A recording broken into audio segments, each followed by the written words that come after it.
नमस्कार, मैं हूं अनुराधा प्रसाद।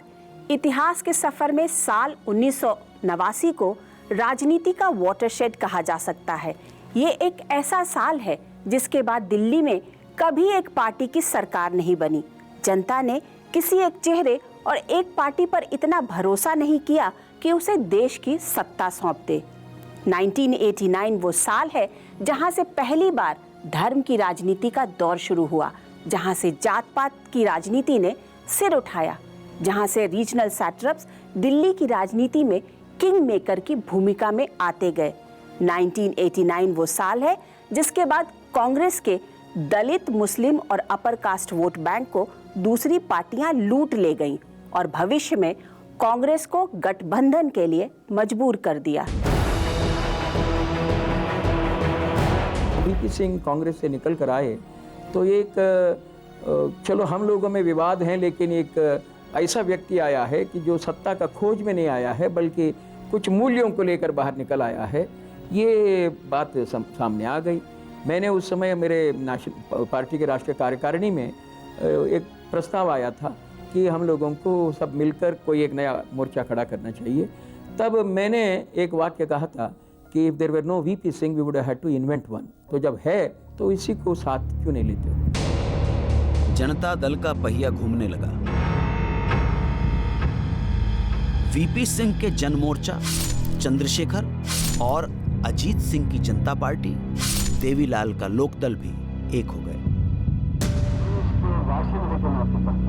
वीपी सिंह राजीव गांधी सरकार के खिलाफ भीड़ का आकर्षण बने। चंद्रशेखर ने महत्वाकांक्षा को कुछ महीनों के लिए ठंडे बस्ते में डाल दिया। जनता दल के पहिए पर सवार होकर उत्तर प्रदेश में मुलायम उभरे तो बिहार में लालू प्रसाद यादव। आंध्र प्रदेश के मुख्यमंत्री और टीडीपी के मुखिया एनडी रामाराव की कोशिशों से बड़ी सियासी छतरी तान दी गई। करुणानिधि की डीएमके, कांग्रेस एस, असम गण परिषद, अकाली दल जैसी पार्टियां एकजुट हुईं और राष्ट्रीय मोर्चा अस्तित्व में आ गया। राष्ट्रीय मोर्चा एनटीआर और देवीलाल और विश्वनाथ प्रताप सिंह के प्रयासों से बना था। जनता दल में विश्वनाथ प्रताप सिंह एकमात्र नेता थे जिनके पीछे जनता खड़ी थी, लेकिन प्रधानमंत्री के दावेदार कई थे। 1989 के आम चुनाव में कांग्रेस औंधे मुंह गिरी। कांग्रेस को मिली सिर्फ 197 सीटें और वीपी सिंह की पार्टी 143 सीटें जीत पाई। लेफ्ट को 52 सीटें मिली। 1984 के लोकसभा चुनाव में सिर्फ 2 सीटें जीतने वाली बीजेपी का आंकड़ा 88 पर पहुंच गया। किसी पार्टी, किसी मोर्चे के पास अपने दम पर सरकार बनाने का बहुमत नहीं था। 1989 में बीजेपी को 88 सीट मिली। ये वो बीजेपी थी जो पहले जनसंघ थी, फिर जनता पार्टी में शामिल हुई। जब जनता पार्टी टूट गई तो जनसंघ ने अपना नाम भारतीय जनता पार्टी रख लिया। बीजेपी ने जनता पार्टी के उसूलों को अपनाया। दिल में कट्टर हिंदुत्व था और चेहरा गांधीवादी समाजवाद का। ये दीनदयाल उपाध्याय की ही विचारधारा थी जिसका नाम था एकात्म मानवतावाद। 1980 में गठन के वक्त बीजेपी अध्यक्ष अटल बिहारी वाजपेयी ने कहा था कि बीजेपी का लक्ष्य पुराने आधार को बनाए रखकर नई जमीन जीतना है। सिर्फ 9 साल में बीजेपी ने इसे साबित कर दिया। राष्ट्रीय स्वयंसेवक संघ की कोख से पैदा हुई बीजेपी। कट्टरवादी हिंदुत्व का एजेंडा उसकी पृष्ठभूमि में था। संघ और वीएचपी जैसे संगठनों ने बीजेपी के लिए धर्म की जमीन पर वोट बैंक का मजबूत आधार खड़ा किया तो उदारवादी चेहरे के साथ बीजेपी उस जमीन पर सियासत की फसलें बोने लगी।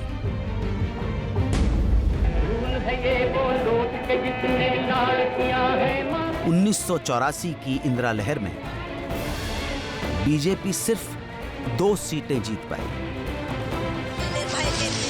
लेकिन 1989 के चुनाव से पहले अयोध्या में राम जन्मभूमि मुद्दे ने उसे 88 सीटों तक पहुंचा दिया।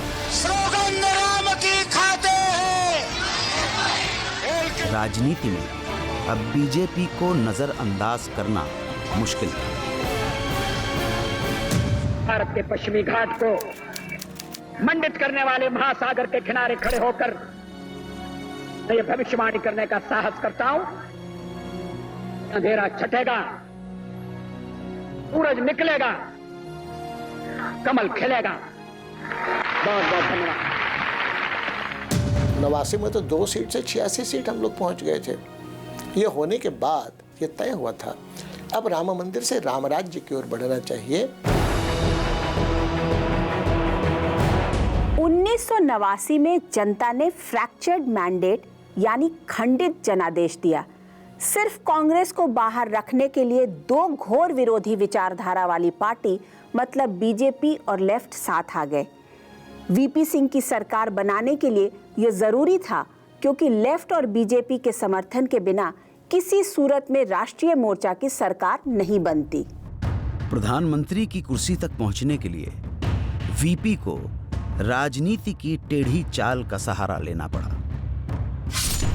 वीपी सिंह, देवीलाल और चंद्रशेखर की तिकड़ी को नेता चुनना था। राष्ट्रीय मोर्चे को लोकसभा में बहुमत की रोशनी दिखते तीनों नेताओं की आंखों में प्रधानमंत्री बनने की चमक तैरने लगी। जिस देवीलाल ने जनता दल बनते समय वीपी सिंह को सुप्रीम नेता कहा था, वो 27 अक्टूबर 1989 को बीजेपी अध्यक्ष लाल कृष्ण आडवाणी से मिले। देवीलाल ने आडवाणी के साथ अपने प्रधानमंत्री बनने की संभावनाओं को टटोला। आडवाणी ने साफ इनकार कर दिया। आडवाणी ने वीपी सिंह पर पूरी आस्था जताई। पीछे चंद्रशेखर थे, जो वीपी सिंह का रास्ता रोकना चाहते थे। मुलायम, लालू और शरद यादव से भी डील कर रहे थे देवीलाल। जब वीपी सिंह को लगा कि बाजी निकल रही है, तो उन्होंने अपने पत्ते चले। वीपी सिंह खेमे के अरुण नेहरू, आरिफ मोहम्मद खान और वीसी शुक्ला ने बीजेपी और लेफ्ट पर संसदीय दल के नेता यानी प्रधानमंत्री को लेकर रुख साफ करने का दबाव डाला। बीजेपी और लेफ्ट ने वीपी सिंह को समर्थन का ऐलान कर दिया। राष्ट्रीय मोर्चा अकेले सरकार बनाने में समर्थ नहीं था, इसलिए लेफ्ट फ्रंट ने एक तरफ से और दूसरी तरफ से भारतीय जनता पार्टी ने जब 1989 यानी 1989 का जब लोकसभा चुनाव हुआ, तो इन दोनों के समर्थन से राष्ट्रीय मोर्चा की विश्वनाथ प्रताप सिंह के नेतृत्व में सरकार बनी। 1 दिसंबर 1989 को दिल्ली के हरियाणा भवन में ठहरे देवीलाल से मिलने वीपी सिंह के खेमे के अरुण नेहरू पहुंचे। अरुण नेहरू की कार से देवीलाल उड़ीसा भवन आए। उड़ीसा भवन में वीपी सिंह और देवीलाल के बीच एक डील हुई। कोई डील नहीं की। किससे डील करता? क्या था उसके पास? अरुण के पास कोई डील उससे करे जिसके पास कुछ हो। मैंने डील कोई नहीं की। बेशक देवीलाल ने डील से इनकार कर दिया, लेकिन उड़ीसा भवन में जो डील हुई उससे देवीलाल के करीबी चंद्रशेखर अनजान थे। देवीलाल ने तो चंद्रशेखर को बताया कि प्रधानमंत्री पद के लिए उनके नाम का प्रस्ताव वीपी सिंह करेंगे और चंद्रशेखर उस पर मुहर लगाएंगे। चंद्रशेखर तैयार हो गए। इसके बाद जो सियासी ड्रामा हुआ वो अजीबोगरीब है। संसदीय दल की बैठक में नेता पद के लिए वीपी सिंह ने देवीलाल के नाम का प्रस्ताव किया।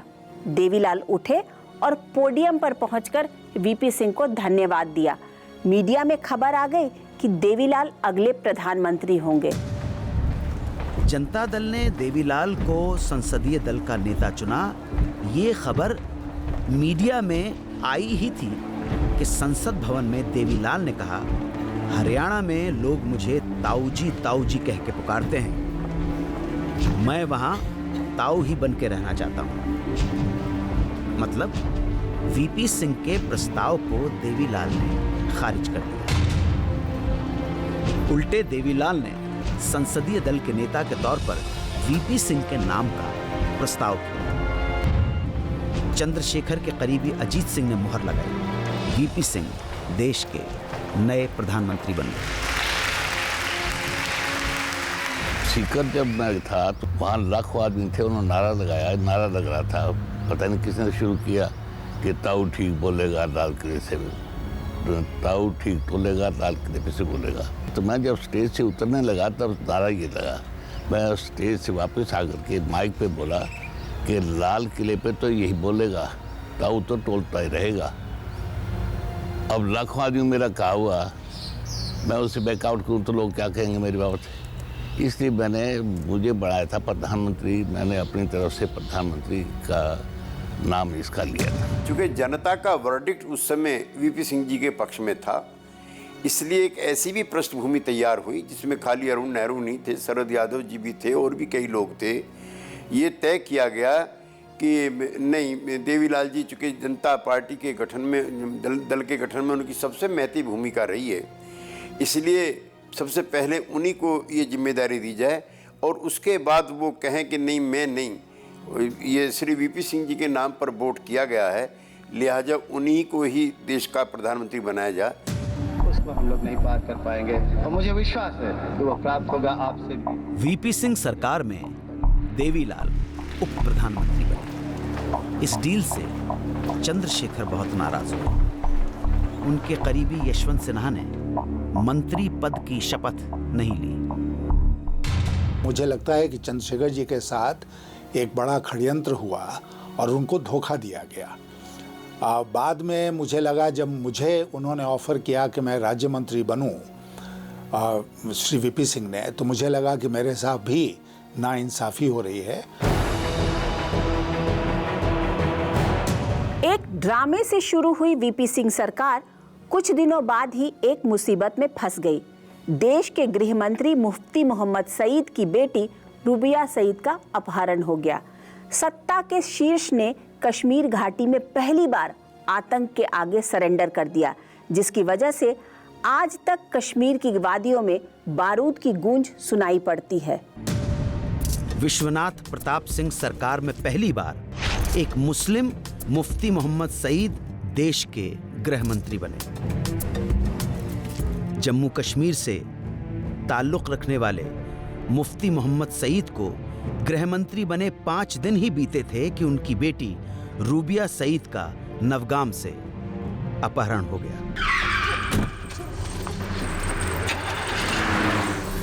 उस वक्त रूबिया मेडिकल की पढ़ाई कर रही थी। जब वो बस से लौट रही थी तब दोपहर के 3:45 बजे घर से सिर्फ 500 मीटर की दूरी पर रूबिया का अपहरण कर लिया गया। इस अपहरण कांड से हड़कंप मच गया। ये वही समय था जब कश्मीर में आतंकवाद सर उठा रहा था। देश के गृह मंत्री की बेटी का अपहरण कर आतंकवादियों ने इसकी तस्दीक भी कर दी थी। आतंकवादियों ने रूबिया की रिहाई के बदले जेल में बंद 5 आतंकियों की रिहाई की मांग की। कई स्तरों पर 5 दिन की डील के बाद 5 आतंकियों को रिहा किया गया। रूबिया भी घर लौट आई। रुबैया सईद की अपहरण के बाद जो है, जब उनको जेल से रहा कर दिया गया और लोगों में भी एक किस्म का रुझान हुआ, ये मुजाहिद हैं, पता नहीं कौन सी आफत लाएंगे, कौन सी नई चीज़ लाएंगे, तो उन लोगों का रुझान भी जो था यही इन्हीं की तरफ था। मिलिटेंसी को ज़बरदस्त बूस्ट मिला।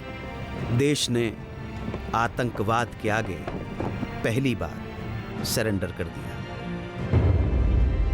इसके जख्म आने वाले वक्त में देश में साफ तौर पर दिखे। 1989 के बाद पाकिस्तान के इशारों पर कश्मीर घाटी में आतंकवाद पांव पसारता गया, लेकिन इसको करारा जवाब देने के लिए वीपी सिंह सरकार के पास न समय था न सोच थी। भ्रष्टाचार और बोफोर्स के नाम पर आई सरकार को सत्ता के खेल में उलझना था। एक ऐसी राजनीति की बुनियाद रखनी थी जो देश की सियासत की दिशा बदलने वाली थी। क्या था ये सब, बताएंगे एक ब्रेक के बाद। वीपी सिंह के समय देश की राजनीति करवट बदलने लगी।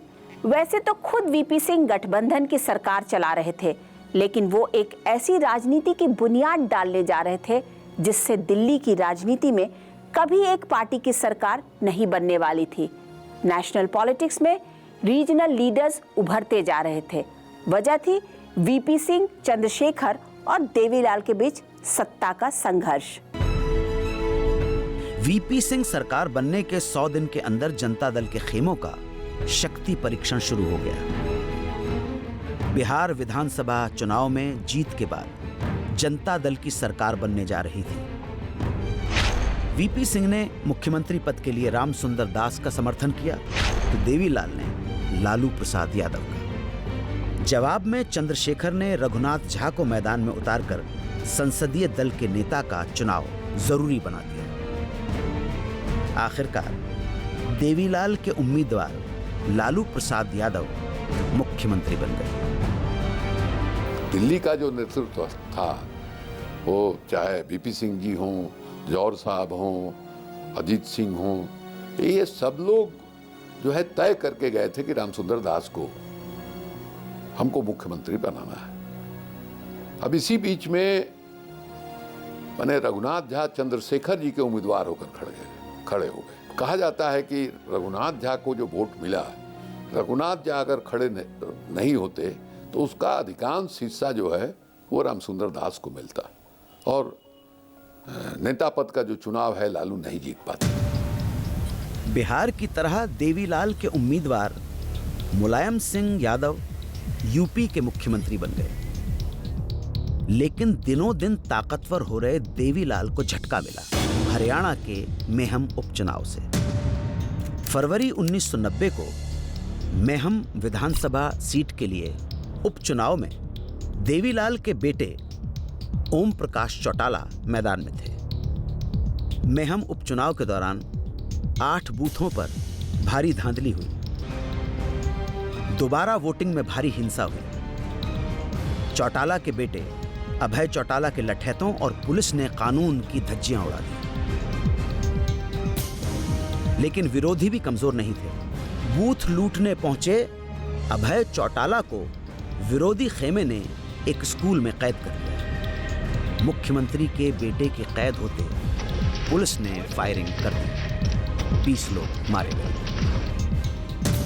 दिल्ली के कुछ लोग जो वीपी सिंह जी के करीब थे, उन्होंने ऐसा वातावरण मीडिया के जरिए बनाया कि देवीलाल जी को अपनी मर्जी के विरुद्ध जाकर के श्री ओम प्रकाश चौटाला का इस्तीफा कराना पड़ा और यही जनता दल के विघटन की, देवीलाल जी और वीपी सिंह जी के रिश्ते खराब होने की बुनियाद पड़ी।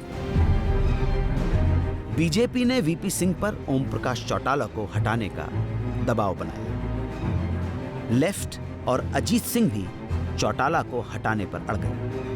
देवीलाल के करीबी लालू, मुलायम, शरद यादव ने मेहम कांड पर साथ नहीं दिया। देवीलाल ने पलटवार करते हुए वीपी सिंह की एक चिट्ठी सार्वजनिक कर दी। चिट्ठी का मजमून था कि अरुण नेहरू बोफोर्स घोटाले में शामिल थे। जांच में देवीलाल की चिट्ठी फर्जी निकली। लिहाजा 1 अगस्त 1990 की सिफारिश में देवीलाल को कैबिनेट से बाहर का रास्ता दिखा दिया। मेरे साथ ये धोखा करेंगे। धोखा तो उन्होंने किया कि बगैर किसी वजह के मुझे रात के 12:30 बजे इस्तीफा देने के लिए मजबूर कर दिया। मेरे पास लेटर आया कि मैं आपको ड्रॉप करता हूँ। फिर धोखा किया।